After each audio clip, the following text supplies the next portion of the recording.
After viewing the 30-minute lesson and taking down my notes, some of the very first instructional strategies that I noticed right off was all students did have a foldable with them.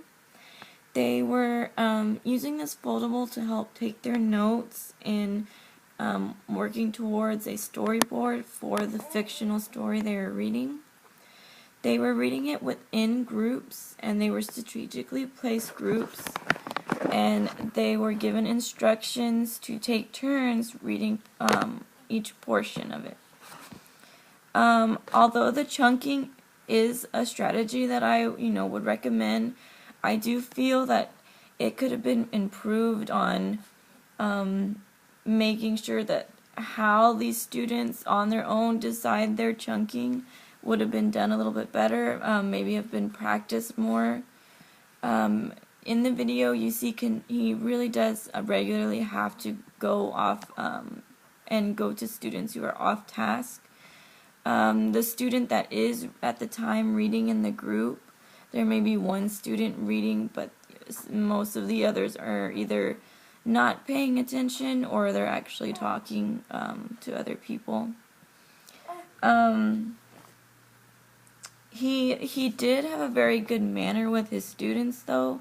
The ones that did need that the behavior reinforcement, he could go over there and he could address them, and they would go back onto task. He also made the decisions of moving students, and after moving students, they also did a better job.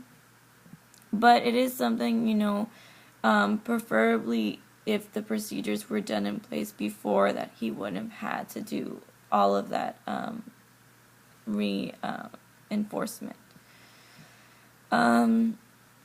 So overall student engagement for this activity, I think I could only say about 60% of the class was engaged. And so I think that's definitely something that we need to work on for this particular lesson.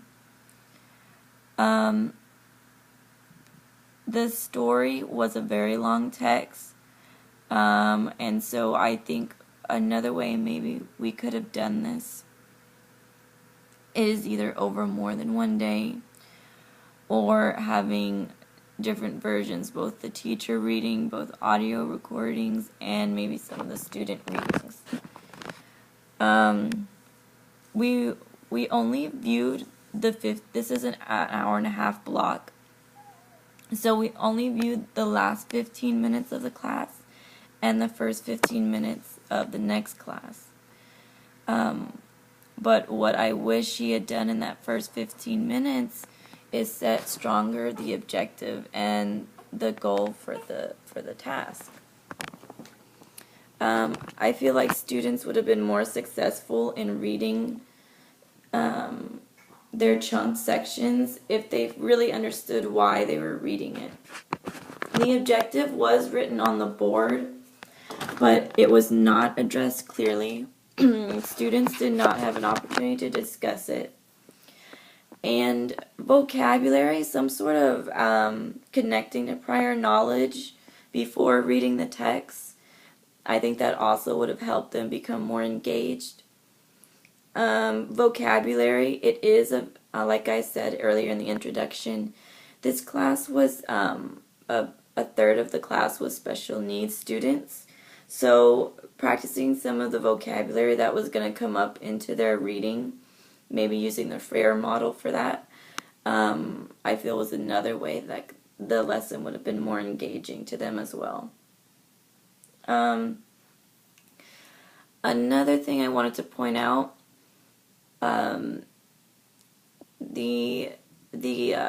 there wasn't really a good system of Bloom's taxonomy for higher level thinking. He did go around and ask the groups questions every once in a while, but they were very low level questions. They were mostly just the level 2 questions of,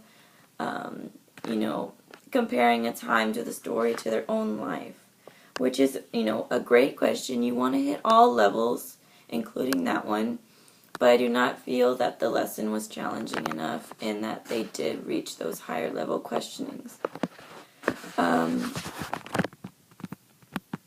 But those are, those are some of the areas that I would have wanted to see improvement on. But the good points I did see were the use of the foldable, which the students enjoyed, and it did at least help keep, if they weren't reading, at least taking the time to write down and practice their writing skills. In 7th grade, they're testing in reading and writing. So as much writing time that they spent is what they need. Some of the things that I learned personally from the experience, it's a completely different view when you're just sitting back as the observer.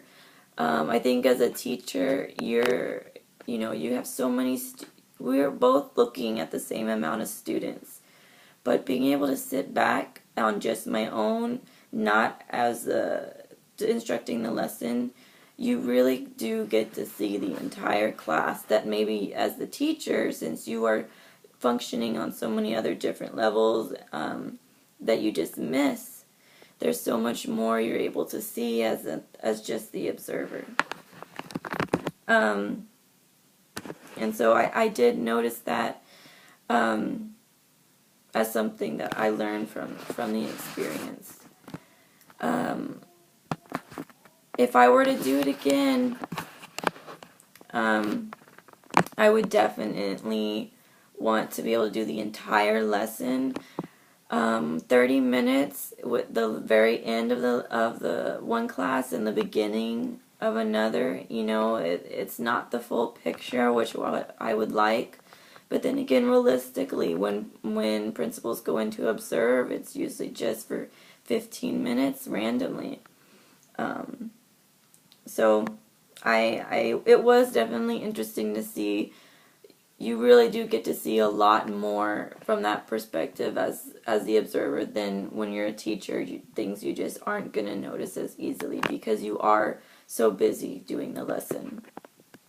And so I think it's definitely a good practice to regularly, even if you weren't, even a principal or a supervisor, just to take the time and kind of step back as the teacher in the room and take time as the observer to really kind of reopen your eyes, kind of refresh yourself to the whole big picture. But I really appreciate him being able to let me come in last minute and record his group. He does really what the special needs students, although some, off-task behavior had occurred, I think overall the students did and were able to think about the story that they read.